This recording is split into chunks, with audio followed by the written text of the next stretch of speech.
Hi! இன்னைக்கு மார்கழி 6 ஓகேவா? So இன்னைக்கு என்னன்னா, சில குழந்தைங்க வந்து ரொம்ப அஃபெக்ட் ஆறாங்க. எதனாலன்னு பார்த்தா, அவங்க அம்மா ஃபீல் பண்ணி அவங்க அழுகுறதுனால, ஃபேமிலி சிச்சுவேஷன்னால தாங்க முடியல. இன்னைக்கு வரைக்கும் சில குழந்தைங்க அவங்க அம்மா அழுகுறத பார்த்துட்டு ரொம்ப கஷ்டப்படுறாங்க, அழுகுறாங்க. "ஏன்பா? ஏன் என்னாச்சுன்னு?" நம்ம கேட்டோம்னா, "இல்ல எங்க அப்பா சண்டை போட்டாங்க, எங்க பாட்டி எங்க அம்மாவ திட்டிட்டாங்க. அதனால அவங்க ரொம்ப அழுகுறாங்க. அவங்க எல்லாம் செய்றாங்க. ஆனா, அவங்கள திட்டிட்டே இருக்காங்க, சண்டை போடுறாங்க. என்னால அத அக்செப்ட் பண்ணிக்க முடியல.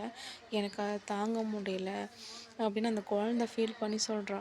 அப்போ நான் என்ன சொல்றேன்னா, அந்த வீட்ல என்ன பிரச்சனை இருந்தாலும் அந்த அம்மாவ கார்னர் பண்ணாதீங்க. முதல்ல அந்த குழந்தைகிட்ட அவங்க அம்மா கஷ்டப்படுறாங்க அப்படின்னா, அந்த குழந்தை எவ்வளோ ஃபீல் பண்ணுவான், அவனோட ஃப்யூச்சர் கிட்ட எவ்வளோ கஷ்டப்படுவான். அந்த பையன் சொல்றான், "நான் பெருசானா எனக்கு வரப்போற பொண்ணா ஒய்ஃபா இருக்கட்டும், எங்க அம்மாவ நான் கஷ்டப்படாம பார்த்துப்பேன்." இந்த வார்த்தைகள் எல்லாரும் இருந்துச்சுன்னா நல்லது.